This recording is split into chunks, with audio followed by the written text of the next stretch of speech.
Hi. All right. So let's spend a little time together here. I don't know how, honestly, I don't know how up for this I am right now.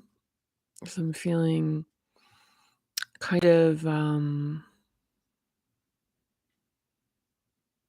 tender. Yeah. I'm feeling kind of tender right now in this like really nice way. And so the topic today is parents who don't know how to love. And we're in the fourth hub right now, which is about like the connection, belonging, balance, love, and and so the interruptions and stressors here, we've talked about perfectionism, um, which is like antithetical to showing up as like the best that you are in a given moment, day, whatever, and that really being the extraordinary act, not its, like, relative perfection. And then even, conditional love and acceptance. So this one is parents who don't know how to love, and really kind of, like, in lockstep with pretty, like, divine timing. I just watched The Bear season 2, so I don't know if you have watched this show. It's on Hulu. Um The 2nd season came out, I think, fairly recently, and I'm still processing it. It's very TPM. It's very Parinama related, especially in the 2nd season where there's exploration. It's kinda like there's a lot of exploration about the, like, conditions and circumstances and familial relationships that shape each of the characters and their transformation and their kind of ascension and evolution in the process of finding and reclaiming parts of themselves on their own terms, through most, a lot of, yeah, it's really great. It's really great. Highly recommend. Very Parinamaverse. And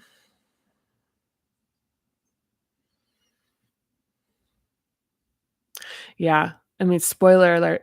The so so yeah, spoiler alert. This is about to be spoilers. Is that kind of like the family of origin has a mother who is, it's like it was actually watching the episode that encapsulated it. I was like, "Oh, this is the circus from the second hub." Hark back to that. There's a lot. I mean, so one of the things that came, that has just really I've been processing is that, that sorry, this might be really boring for you if you've not watched the show and have no interest in it. I'll try to tighten this up a bit. But, so in the family dynamic, you have an, extraordinarily emotionally immature matriarch, um, and then you have the 2 adaptations showing up in the kids. So, so in Mike, who, you have inflating, in extraordinary fashion, and then in Carmine, you have, shrinking, and it's really an interesting I'm not gonna talk more about it here because I just don't know how interesting this is because I think the show is a little bit on the niche side, but, it's interesting because, like, as a shrinking second hub adaptation, work winds up becoming a place of, like, great success, and the rationalization is that by diminishing the need for feeling success is possible, and success is that becomes the validation. And then a relationship comes along which introduces good feelings, and that becomes oppositional. So there's I won't spoil it. I won't spoil it, but I will say that, with as a if you're watching this through the lens of the Parinamaverse, you do have Carmine. Um, it really is, like, about if you're left to your own devices with your adaptations, this kind of idea, this, like, reality that's formed through these reflexes, the belief systems, and then the reality winds up projecting itself out into the world, and you're left, and so it's done in spectacular fashion that Carmine is left alone with all of his reflexes and beliefs, and left alone what those ultimately produce. It's very fucking well done. Pardon my language. So I'm gonna read, and then we'll see what happens. Okay. So this is parents who don't know how to love. And it's funny because one thing I'll say about this section is this is really it's been when I was writing this, it was still, and it's only a few years out now, was still like extraordinarily taboo. The idea, especially a mother, that a parent wouldn't know how to love, and a mother's love being like this kind of ultimate notion of purity, which is very, you know, which is that, like, it's interesting because, like, right now you have, I think I've talked about this before, is you have a widening, more dynamic discussion about motherhood, like evolving in the zeitgeist and popular culture. And I think it's really important for, a lot of people, because if you are a child of a mother, um, an emotionally immature mother, a resentful mother,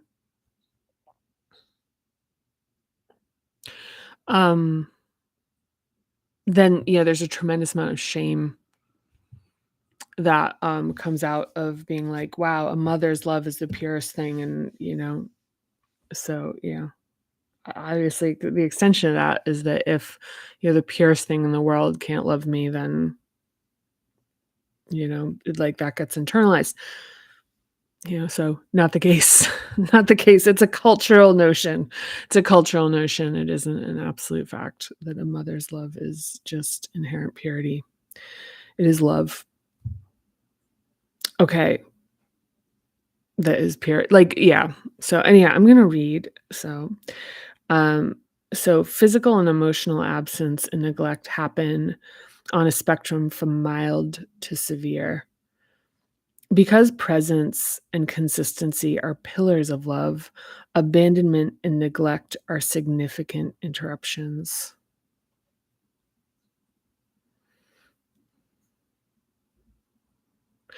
Yeah, because presence and consistency are pillars of love, abandonment and neglect are significant interruptions. And so one of the things that, while we're in this fourth hub, that's really worth bringing up is self-abandonment, which is how much you like being with yourself. And And in terms of a practice in the fourth hub, this is something where it's just spending time with yourself without really, if you have if you tend to have headphones on or like be on screens, um,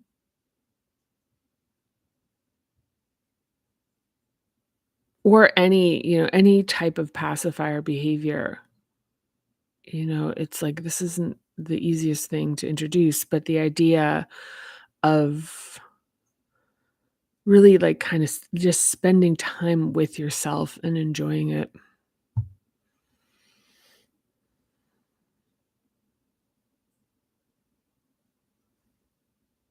Yeah, that's actually all I'm gonna say on that. There's a lot more to say on it, but not right now. So parents who are there for us when we need them and who are available when we don't demonstrate the devotion of love that's the opposite of loneliness and isolation. Emotional maturity and capacity in the second hub play a significant role in a parent's ability to love and, as a result, what they teach us about love. So, again, emotional maturity and capacity in the second hub play a significant role in a parent's ability to love and, as a result, in what they teach us about love. I had a conversation with someone yesterday, an academic, and one of the things I brought up is that emotional dysregulation, because it is really not in the uh, I don't know, in the view of what we think about culturally. You think about like being smart or being loving, but emotional regulation as a foundation, or actually put a different way, that, people who are emotionally dysregulated, that gets conflated with intelligence in a way, about being, like, overwhelmed, getting really angry, getting, you know, easily upset is, like, kind of often is, like, they're not very smart, if they get, like, flustered or upset or, so that's a really so it's interesting that emotional regulation as a foundation is gets conflated into so many qualities or dysregulation, that continue, are continued throughout the, climbing the hubs, and one of them is the ability to love. So, without the ability to emotionally regulate, the ability to remain present with someone, is going to be impacted by that. And even the thing about folks, that if you have people in your life that you love that have difficulty being able to, like, hold space for you and, like, your feelings and your emotions and your experiences, um, really the connection, like noting the connection to their own underdeveloped capacity to regulate their own emotions, you know? Um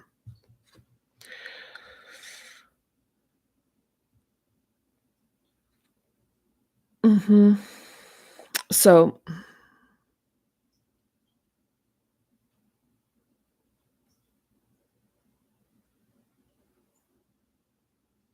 okay.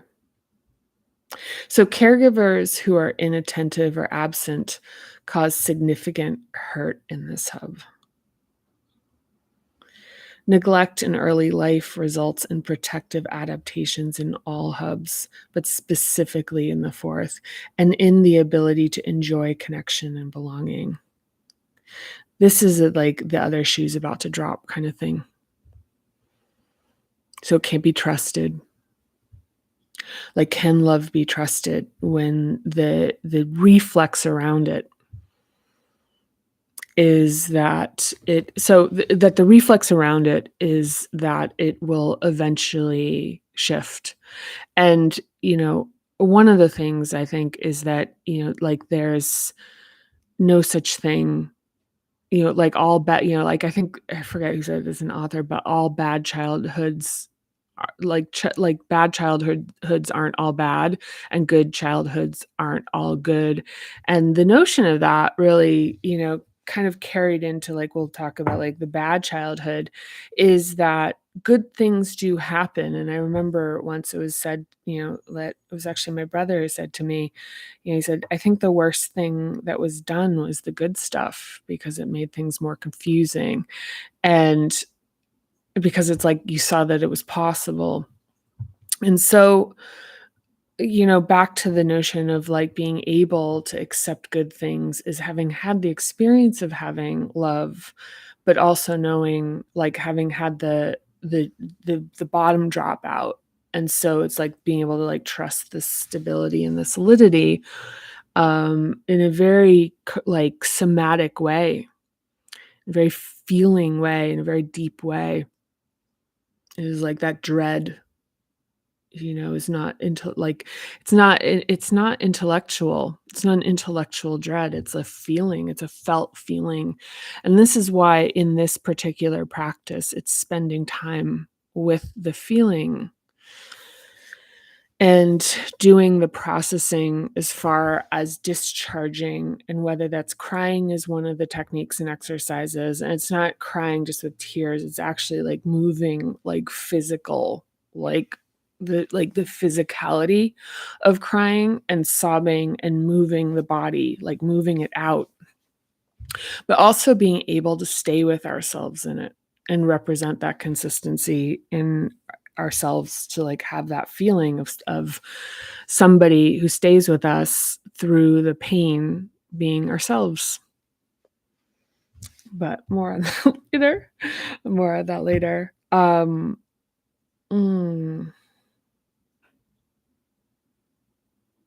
yeah. So the adaptive protection is to either shrink the perceived need for love or to inflate with compensating behaviors to fill empty, loveless relationships with expressions of love. Hmm. And that latter one is like finding relationships that have like that are familiar in terms of, like having familiar dynamics, but then trying to fill them with love, to fix them, um, which, like doesn't work, right? Doesn't work. So oppositely, caregivers who smother also cause interruption. As a child, Josh, now in his late 20s, was his mother's best friend. She and my dad didn't have a good relationship. This is quotes. She called him the wallet. My mom did everything for me, and I loved the attention, but it came at a cost. I was always managing her loneliness by spending time with her. As I grew older, I wanted my freedom. The memory of her slumped shoulders and sad face when I'd leave the house still makes my chest ache. Huh. I haven't formed deep relationships with women, mostly because I feel so incapable of taking care of their needs. But I also fear being smothered by their expectations, so I get defensive. End quote. Even if he had wanted to, as a child, Josh couldn't fill the adult sized void left vacant by a father's inattention and by his mother's inability to make her own friends.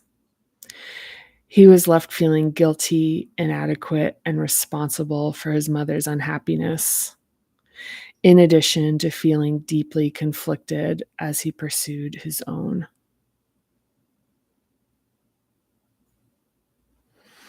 Hmm. Yeah.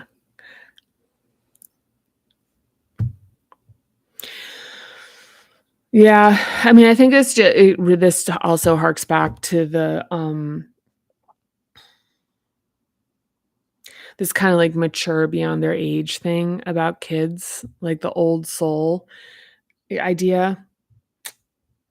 And even the thing where they used to have kids, like, skip grades and stuff like that, like, there's just a whole human being that needs to develop, and if there are parts that are, like, that are kind of, like, ahead of the curve, those are the parts that aren't gonna have to be worried about. So it's like the thing about. Yeah. Mm. Yeah, I mean, one thing I'll say right now with this reading is, like, this delicate feeling I have right now is very ephemeral, so I'm not, like, super grounded, so even if there's, like, the sense that I'm kinda, like, floaty, it's because like, it's the outside matching the inside. So children who feel responsible for either fulfilling household duties and the child rearing of siblings, or who are expected to follow restrictive religious practices, have unspoken expectations placed on them that require levels of responsibility far beyond what's developmentally appropriate and possible. So sometimes taking responsibility is the only choice a child has when a parent dies or there's addiction in the home. Some children will attempt to rise to the impossible tasks and feel inadequate as their ability to meet inadequate in their ability to meet the challenges. In the third hub, imposed maturation causes interruption in a child's sense of personal power. And in the fourth, it causes feelings of inadequacy in relationships. I guess another thing that could be like pointed to here is like the need to take an outsized level of responsibility in a relationship that you're like responsible for it. Yeah, and there's even some stuff I think where there's like women are responsible for the relationship stuff. I've heard I don't know if people still say that, but that just came up, which is kind of like an interesting thing because it's like the idea that it's gonna be more socially, sanctioned that women have their emotions developed and are allowed to feel more, like, 'cause, like, the thing that boys are socialized to be like a big, strong boy, and so they're not developing that part of themselves. And then as adults, with that underdeveloped, like that it would fall, in like a, you know, relationship between a man and a woman, that that responsibility would fall on the woman. Um, so these challenges are usually left unspoken, and naming the functions and responsibilities performed at the age they took place helps heal these hurts and feelings of inadequacy. Name the tasks and the age when they were placed on you. Now think of a child in your adult life at this age and imagine placing the same expectation on it. Hmm. Yeah.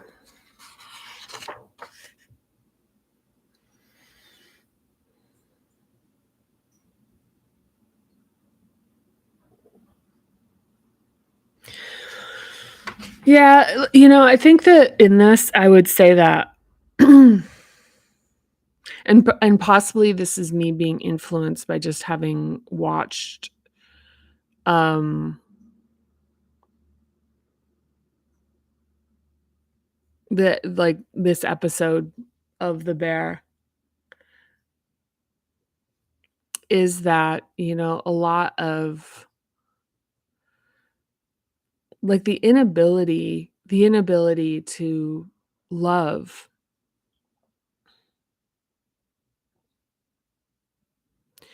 is, like, like, as a parent, like, looking at 2 places that can come from, which is that your own needs aren't met, your own emotional needs aren't met, um, and your own trauma and your own interruptions have not been addressed or validated, um, or that the hub itself, is underdeveloped, and that this really does point back to the second hub and how that is really passed down, subconsciously passed down, because it's programmed into us before we're conscious of it, and then that programming is passed to the next child, to their child, because it's just like intuitively what's followed, intuitively gut, whatever, that way to like connect. So, yeah. Hmm. Yeah, and I think it's one of those things that is, like I think it's like people know to say like people are lucky because they were, maybe raised in wealthy families, or like the things that people know to be like, like the lucky sperm club, right? People talk, it's like cuz kid, nepo babies, whatever. But the real fortune is to be born I guess, like, it's whatever. Your fortune is your life, like, it's in its form it's supposed to be in. But, I think about, like, how to be born, like, sort of, like, rich in life is to be born to parents who are, like, emotionally literate and have high capacity. It's like, it's not, it's n it yeah. Mhm. And I think one of the things with it not being commonly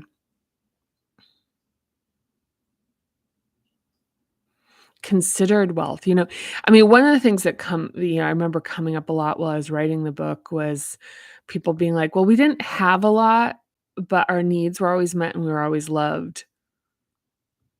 Like that kind of notion where it's kinda like, "Oh, well, we didn't have a lot." It's like, "No, you had everything." Everything. I mean, like, this stuff, like, there's very few people where, like, I had everything, my parents weren't really attentive or responsive to me, but I had everything, and that being a person, who is like, "Yeah, no, I really got lucky."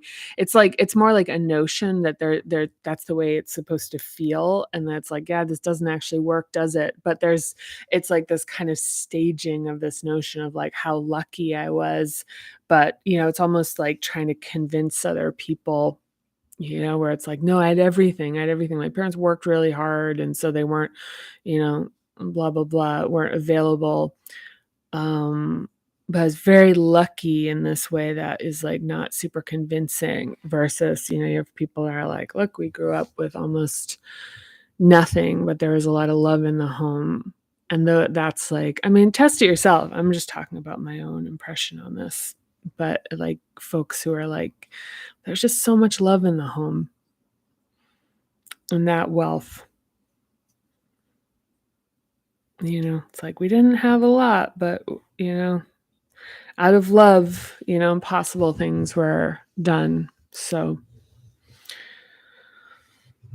yeah. Yeah, and I mean, I guess I feel, like, really compelled to point out that it's like this is another internalized thing, which is the idea that, our parents' capability for love informs how lovable we are, which isn't true, you know? It's just not true. You're infinitely lovable, infinitely lovable. You're infinitely fascinating. Like, every single little bit about you is interesting. It's like the shape of your hands, what it's like to sit with you and to just be with you, to listen to what you have to say, like how you see things, how you see the world, the things you appreciate, the things you're interested in. Like it's amazing. It's amazing. And it feels so good. So lovable, so absolutely lovable, just in that it's wonderful. It's just wonderful. The funny things about, it's like your style, the things you like, the things you point out, things you can show. You say, "Oh, have you ever tried this? I've been here, like, and I had this wonderful experience. I want to share that." That or being really, it's like accepting something and really enjoying something that's offered, whatever it is. And I think one way to think about it is to think about what it feels like to fall in love with somebody and just be fascinated by them,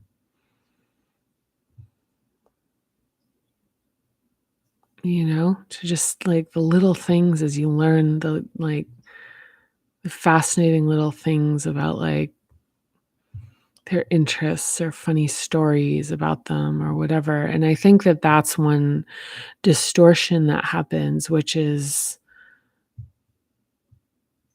that's self-absorption. But I think when it's without joy, I think when it's a catalog, but when it's, like, repopulated with a sensation of love, like, think about that feeling. The example I think of, like, look at somebody's, like, hands or their smile or the sparkle in their eyes. You have that. You can have that same relationship with yourself, which is loving, loving. Just to see that in you, because it is in you. Yeah.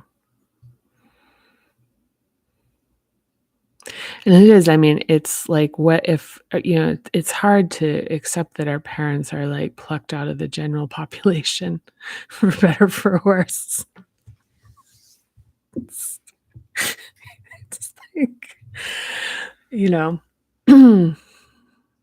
so their ability is not, totally subjective. Their ability is totally subjective, you know? And I can assure you that it's the absolute outermost possibility of what they can do. So, yeah. Yeah. Mm, you.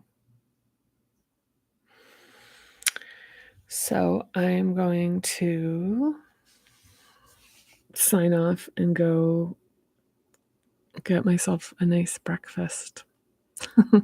So, sending you lots of love. Mm, yeah, you're really great. All right. See you next time. Bye for now.